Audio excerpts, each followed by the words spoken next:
여러분 안녕하십니까. 오늘도 참으로 좋은 날입니다. 하나님의 은총이 여러분에게 넘치기를 바랍니다. 저는 오늘과 내일 이틀 동안 마음을 새롭게 하는 제목으로 여러분과 함께 은혜를 나누고자 합니다. 성경 말씀은 로마서 12장 1절로 2절에 있는 말씀입니다. 그러므로 형제들아, 내가 하나님의 모든 자비하심으로 너희를 권하노니 너희 몸을 하나님이 기뻐하시는 거룩한 산 제사로 드리라. 이는 너희의 드릴 영적 예배니라. 너희는 이 세대를 본받지 말고 오직 마음을 새롭게 함으로 변화를 받아 하나님의 선하시고 기뻐하시고 온전하신 뜻이 무엇인지 분별하도록 하라. 인간의 타락은 그 영을 죽음에 이르는 병에 들게 하고 육체를 죽게 만들었으며 인간의 마음을 형언할 수 없이 부패하게 하십니다. 인간의 마음이 얼마나 부패했든지 예레미야는 만물보다 거짓되고 심히 부패한 것은 마음이라 누가 능히 이를 알리오라고 했습니다. 우리가 예수님을 구주로 믿을 때 우리의 영은 즉시로 거듭납니다. 그리고 우리의 영 속에 영성이 들어오고 성령님이 내주하시는 것입니다. 그러나 영이 다스리는 마음은 즉시로 중생하지 않습니다. 마음의 부패한 요소를 영의 능력을 통해서 모두 씻어내야 합니다. 계속해서 씻어내고 새롭게 해야 합니다. 그러면 마음을 새롭게 하기 위해서는 어떻게 해야 할까요? 우리의 마음은 지정의 3요소로 되어 있기 때문에 지정의를 새롭게 하면 우리의 마음도 새롭게 변화되는 것입니다. 오늘은 영이 거듭난 우리들이 생각을 새롭게 하기 위해 어떻게 해야 하는지에 대해 말씀드리겠습니다. 첫째로 우리는 우주관을 새롭게 가져야 됩니다. 우리는 학교에서 우주와 만물은 하나님께서 창조하신 것이 아니라 우연히 자연법칙에 의해서 진화되어 나왔다고, 인생도 무기물에서 진화되었다고 배웠습니다. 그러나 창세기 1장 1절에는 태초에 하나님이 천지를 창조하시니라고 말씀하고 있습니다. 여기에서 벌써 신앙인의 우주관과 믿지 않은 사람의 우주관이 달라집니다. 세상 과학은 만물이 우연히 자연적으로 무에서 유로 진화되었다고 하지만 성경은 그것보다 더 명백하게 하나님께서 천지를 지으시기 때문에 천지가 있다고 증명하고 있는데 이것이 진화론보다 훨씬 더 과학적인 것입니다.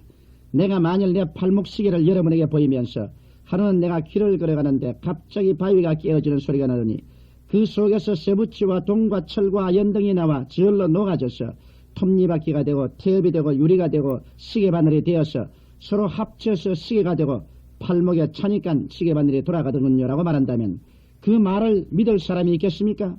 이처럼 조그마한 시계 하나라도 만든 자가 없이 우연히 생길 수가 없는데 하물며 우주 만물이 우연히 진화되어 이루어졌다는 말은 어불성설인 것입니다. 시계가 만든 사람이 있기 때문에 생겨난 것처럼 우주 만물도 만드신 분이 계시기 때문에 존재하는 것입니다.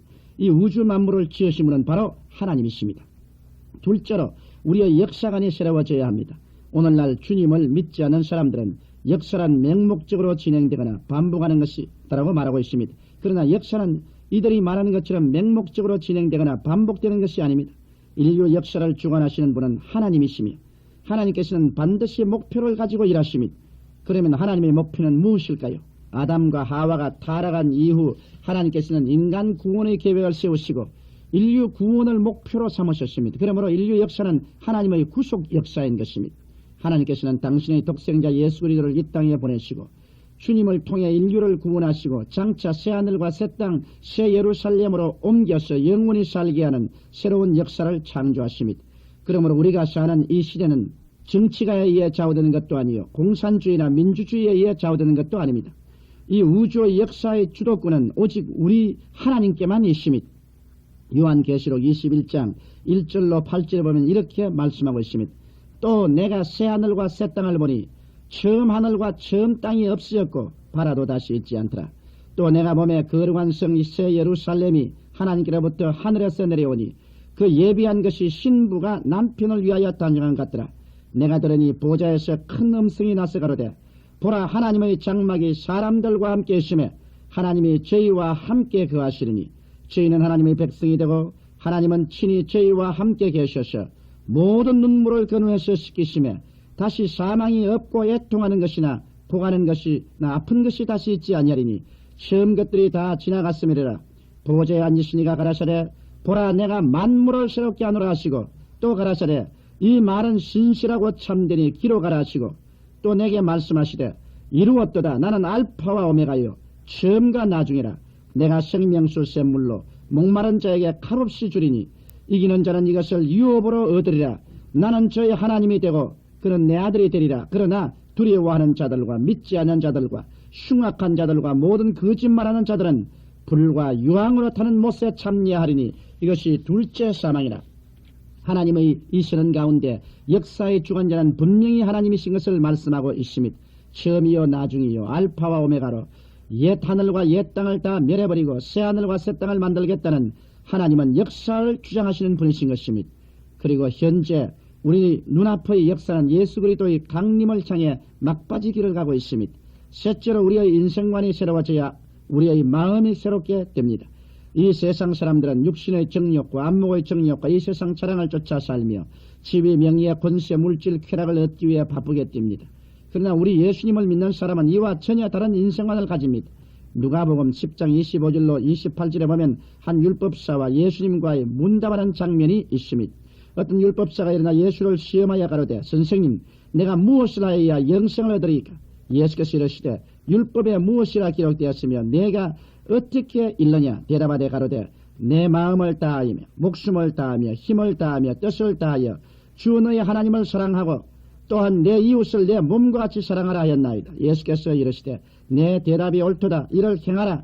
그러면 살리라 하시니 이 말씀대로 여러분과 나의 인생관은 이 세상의 지위나 명예나 권세나 쾌락을 얻기 위해 사는 것이 아니라 하나님을 사랑하고 이 땅에 사는 동안 이웃을 사랑하며 사는 것이 우리의 인생관인 것입니다. 넷째로 우리의 생사관이 달라져야 합니다. 이 세상 사람들은 인생이 끝나면 한 줌 흙으로 돌아간다. 내실은 없으니 오늘 먹고 마시자라고 합니다. 그러나 주님을 믿는 사람들은 영원한 내세관을 가지고 삽니다. 우리의 죄를 대신 짊어지고 십자가에 돌아가신 예수님께서 죽은 자 가운데서 부활하시고 승천하셔서 하나님 보호자 우편에 앉아 계시며 성령을 보내주셔서 우리에게 부활의 확증을 주셨기 때문에 우리는 담대히 사망아 너희 이기는 것이 어디 있느냐, 사망아 너희 쏘는 것이 어디 있느냐고 말할 수 있습니다. 예수님을 구주로 믿고 구원받은 우리들은 우주를 바라보는 눈이 달라지고 역사를 보는 눈이 달라지며 인생을 바라보는 눈이 달라지고 생사관이 달라져야만 되는 것입니다. 그뿐만 아니라 우리는 그리스도 안에서 변화된 자신을 인식하고 매일 성경의 새로운 지식을 통해 더욱 새로워져야 합니다. 우리는 그리스도 안에서 새로운 피조물이 되었으므로 하나님의 선하시고 기뻐하시고 온전하신 뜻이 무엇인지 알아 새로운 지식으로 마음을 새롭게 해야만 합니다. 기도드리겠습니다. 살아계신 하나님 아버지, 예수 이름으로 이 방송을 들은 모든 성도들의 마음이 하나님 말씀으로 새로워지게 하옵소서. 주 예수 이름으로 기원하옵나이다. 아멘.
여러분 안녕하십니까? 오늘 또 좋은 날입니다. 이 날에도 하나님의 놀라운 은총이 여러분에게 임하시기를 바랍니다. 어제 이어 오늘 또 여러분에게 어떻게 하면 우리 마음이 새롭게 되는지에 대해 말씀드리겠습니다. 성경 말씀은 로마서 12장 2절의 말씀을 읽어드리겠습니다. 너희는 이 세대를 본받지 말고 오직 마음을 새롭게 함으로 변화를 받아 하나님의 선하시고 기뻐하시고 온전하신 뜻이 무엇인지 분별하도록 하라. 어제 저는 여러분에게 우리가 예수님을 구주로 모셔드릴 때 우리의 영은 즉시로 거듭나지만 마음은 즉시로 거듭나지 않아서 계속 새롭게 해야 된다는 말씀을 드렸습니다. 우리의 생각을 새롭게 하기 위해서는 첫째 우주관을 새롭게 하고 둘째 역사관을 새롭게 가져야 되고 셋째 새로운 인생관을 가지며 넷째 우리의 생사관이 달라져야 한다는 것을 말씀드렸습니다. 오늘은 우리의 마음을 새롭게 하기 위해서는 우리의 감정과 의지를 새롭게 해야 함에 대해서 말씀드리겠습니다. 우리 인간은 감정의 동물입니다. 인간이 냉철하게 이성을 따라 산다고 해도 인간에게는 희노애락의 감정이 있어서 이 감정이 이성을 지배하고 오히려 지식까지도 지배할 때가 있기 때문에 이성을 따라 살 수가 있다고 확언할 수는 없습니다. 사람이 감정적으로 한번 비뚤어지면 이성적으로 처리하기보다는 감정대로 처리하고 맙니다. 이처럼 인간의 감정이란 참으로 중요한 것입니다. 그러므로 우리는 우리의 감정을 하나님의 말씀과 기도와 성령을 통하여 변화시키고 새롭게 해야 되는 것입니다. 그러면 우리는 어떤 감정들을 변화시켜야 할까요? 우리 인간에게는 가장 무서운 파괴적 감정 몇 가지가 있는데 그 중 하나는 미움입니다. 한 자매님이 깊은 병이 들었습니다. 그 자매님은 병을 고치기 위해 유명한 의사 선생님은 다 찾아가 보았으나 낫지를 않았습니다. 목사님에게 안수기도를 받아도 조금도 차도가 없었습니다. 그러자 목사님께서는 그 자매님에게 자매님 혹시 미워하는 사람이 있지 않습니까? 라고 물었더니 그 자매님이 통곡을 하면서 이렇게 고백했습니다. 목사님, 저는 제 남편을 미워합니다. 남편이 바람을 피우고 가정을 전혀 돌보지 않고 있습니다. 그 자매님은 남편을 미워함으로 자기 자신에게 무서운 파괴를 가져왔던 것입니다. 그러므로 여러분 마음속에 미움이 있으면 당장 쫓아내십시오. 마음속에 미움이 있으면 하나님 앞에 나올 수도 없고 기도도 상달되지 않으며 자신의 건강만 해치게 되는 것입니다. 그 다음 오늘날 불행을 산출하는 근원적 재료는 불안과 공포입니다. 요한 1서 4장 18절로 19절에 보면 사랑 안에 두려움이 없고 온전한 사랑이 두려움을 내어 쫓나니 두려움에는 형벌이 있음이라. 두려워하는 자는 사랑 안에서 온전히 이루지 못하였느니라. 우리가 사랑하면 그가 먼저 우리를 사랑하셨음이라고 하여 두려움에는 형벌이 따른다고 했습니다. 여러분이 마음속에 내가 병들지 않을까 하고 두려워하면 병이 드는 형벌이 따르는 것입니다. 욥을 보십시오. 그가 마음속에 두려워하자 폐가 망신하고 10자녀가 모두 죽고 말았습니다. 그러므로 두려움과 불안을 가볍게 생각하지 마십시오. 두려움이나 불안은 마귀가 여러분을 도적질하고 죽이고 멸망시키려고 획책하는 것임을 명심해야 합니다. 그러면 어떻게 해야 두려움을 면할 수 있을까요? 성경에 보면 온전한 사랑이 두려움을 내어 쫓는다라고 했습니다. 어머니의 품에 안긴 어린아이는 캄캄한 밤을 두려워하지 않습니다. 이처럼 예수 그리스도를 통해 사랑의 아버지 품에 안기고 모든 것을 내어 맡기면 두려움은 저절로 사라져버리고 맙니다. 그 다음 우리의 마음 가운데 제하여야 하는 감정은 좌절감입니다. 여러분, 좌절감도 우리 인간을 파괴하는 무서운 감정입니다. 사람들은 쉽게 낙심하고 좌절하는데 하나님께서는 낙심하는 사람을 사용하지 아니하십니다. 그러나 마귀는 낙심하는 사람을 밥으로 취합니다. 이스라엘 백성들이 애굽에서 나와 가나안 땅을 향해 갈 때 그들은 홍해를 앞에 두었을 때 낙심하고 마라의 썬 물가에서도 낙심하고 광야에 와서도 낙심하고 좌절감에 빠져 원망하고 탄식하고 불평하다가 결국 파멸당하고 말았습니다. 오늘날 병원 의사들도 말하기를 아무리 약이 좋고 이술이 발달되어도 환자 자신이 정말 절망에 빠져버리면 도저히 살릴 수가 없다고 말을 합니다. 그러나 의학적으로 불치의 병이라는 진단이 나와도 환자가 믿음으로 말미암아 소망을 가지고 인내로서 투병하면 그 환자는 살아날 수 있다는 일이 생겨나는 것입니다. 또한 우리의 마음속에서 없애버려야 하는 것은 죄책감입니다. 사람이 죄를 짓고 나면 죄책감이 마음속에 쌓이게 됩니다. 그리고는 그 죄책감이 불안과 공포를 불러일으킵니다. 죄책감을 짓눌러버리면 그것이 없어진 줄 알지만 그렇지가 않습니다. 오히려 죄책감은 마음속에 들어가서 독사처럼 깨물기 시작하는 것입니다. 다윗 왕이 죄를 토설치 아니하고 회개치 않으니까 뼈가 쇠하여지고 몸의 진액이 변하여 여름 가뭄에 마름같이 되었다면서 시편 32편 3절로 5절에 이같이 말했습니다. 토설치 아니할 때 충일신음함으로 내 뼈가 쇠하였도다. 주의 손이 주야로 나를 누르시오니 내 진액이 화에 여름 가물에 마름같이 되었나이다. 내가 이르기를 내 허물을 여호와께 자복하리라 하고 주께 내 죄를 아뢰고 내 죄악을 숨기지 아니하였더니 곧 주께서 내 죄의 악을 사하셨나이다. 그러므로 우리는 하나님 앞에 죄를 숨기지 말고 고백하십시다. 그러면 하나님께서 미쁘시고 이로우사 우리의 모든 죄를 다 사해 주시며 모든 불의에서 건져 주시고 깨끗하게 씻어 주십니다. 우리의 마음속에서 미움과 두려움과 좌절감과 죄책감을 없애버림으로써 우리의 감정을 새롭게 하면 우리의 마음도 새롭게 변화되어지는 것입니다. 마지막으로 우리의 마음을 새롭게 하기 위해서는 우리의 의지를 새롭게 해야만 합니다. 아담은 하나님께로부터 부여받은 자유의지를 하나님을 반역하는 데 사용했습니다. 하나님께서는 인류의 모든 역사를 주관하는 절대 주권적인 의지를 가지고 계십니다. 하나님의 의지를 꺾을 자는 아무도 없습니다. 그러므로 우리가 하나님 앞에 나오는 것은 회개하고 우리의 고집과 아집을 깨뜨려서 하나님 앞에 순복하는 것입니다. 성경은 우리에게 예수 그리스도의 마음을 품을 것을 빌립보서 2장 5절로 8절을 통해 말씀하셨습니다.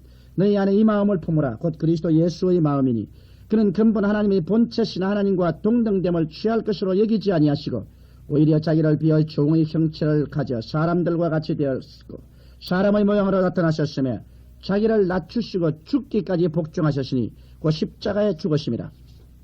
예수님은 하나님의 아들이면서도 사람의 몸으로 이 땅에 오셔서 죽기까지 하나님께서 하라시는 대로 그 의지를 굴복시켰던 것입니다. 성도들이 많은 고난을 겪는 것은 아직까지 의지가 깨어지지 않았기 때문입니다. 히브리서에 보면 예수님도 고난을 통하여 순종함을 배우고 온전해지셨다고 했습니다. 그러므로 여러분도 여러분의 의지가 더욱 깨어지고 하나님께로부터 순종함을 배워서 온전해질 때 하나님께서는 여러분에게 더 큰 축복을 주시고 보다 큰 능력을 허락해 주십니다. 이 때문에 중생한 사람은 고집을 깨뜨리고 주님 앞에 순종하는 것을 배워야 합니다. 이것을 늦게 배우면 늦게 배울수록 여러분은 그만큼 더 시험과 환난을 겪는 기간이 길어지는 것입니다. 우리가 예수님을 구주로 모시면 우리의 영은 즉시로 거듭나고 영생을 얻습니다. 그러나 우리의 마음은 오랜 세월을 통하여 새로워지는 것입니다. 우리의 지성이 새로워져야 되고 감정이 변화되어야 하며 의지가 하나님 앞에 깨어져야만 됩니다. 마음이 새로워지지 않으면 그 사람의 신앙은 어린아이로 남아있는 형태가 되고 장성하지 않게 되는 것입니다. 그러나 이 세대를 본받지 않고 오직 마음을 새롭게 함으로 변화를 받아 하나님의 선하시고 기뻐하시고 온전하신 뜻을 잘 분별하면 할수록 그 사람의 신앙적인 인격은 성장하고 장성이 되는 것입니다. 다 같이 기도드리겠습니다. 살아계신 하나님 아버지, 말씀으로 말미암아 지정의가 새롭게 되어 참 변화된 사람들이 되게 하옵소서. 예수 이름으로 기원합니다. 아멘.